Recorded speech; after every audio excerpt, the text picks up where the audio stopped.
دوستان عزیز سلام، خیلی خوش آمدید به یک ویدیوی دیگر.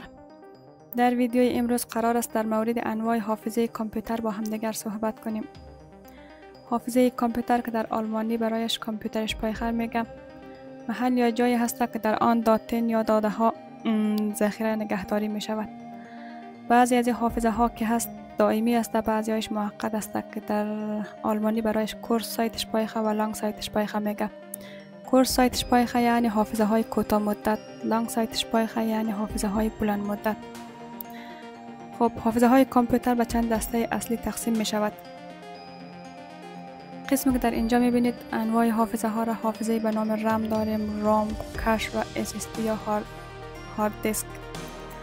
اینا چگونه حافظه های هستند و چگونه با همکاری یکدیگر عملکرد سیستم را شکل میده با هم دیگر صحبت میکنیم.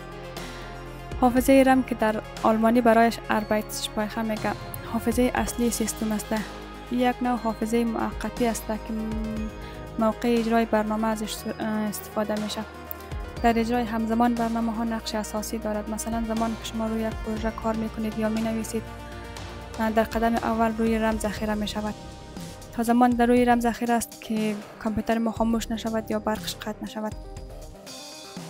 به همین خاطر بعد از اینکه کار ما تمام شد، با کلیک کردن روی سیف یا اسپایخر مو فایل یا همو پروژه‌ای که در حال کار هستیم او را روی SSD یا امی هارد دیسک ذخیره میکنیم.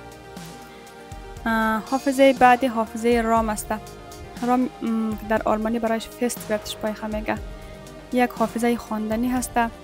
در اینجا اطلاعات ثابت سیستم مانند بایوس نگهداری می شود. حافظه بعدی حافظه کش هست که بهش سویشن اسپایخر هم میگه در آلمانی. یک نوع حافظه موقتی هست که در بین CPU و رم قرار داره.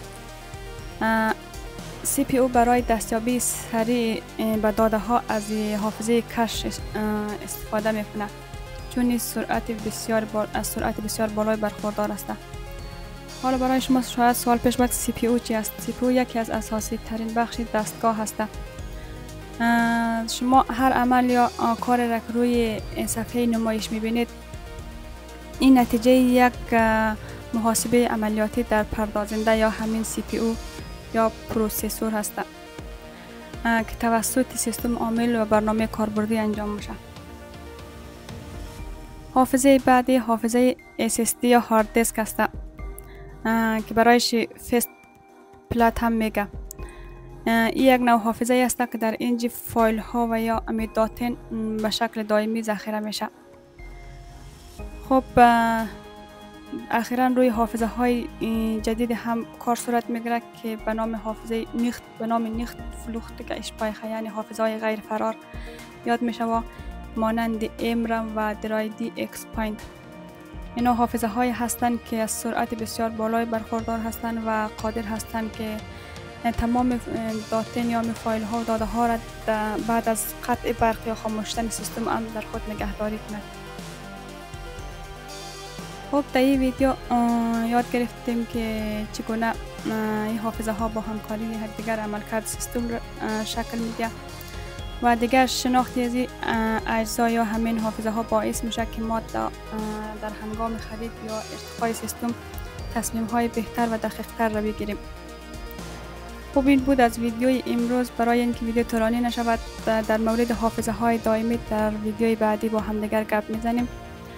امیدوارم که این ویدیو برایتان مفید واقع شده باشد. دوستان عزیز، خوشحال میشم که نظریاتتان را در کامنت برایم بنویسید و چینل را سابسکرایب کنید.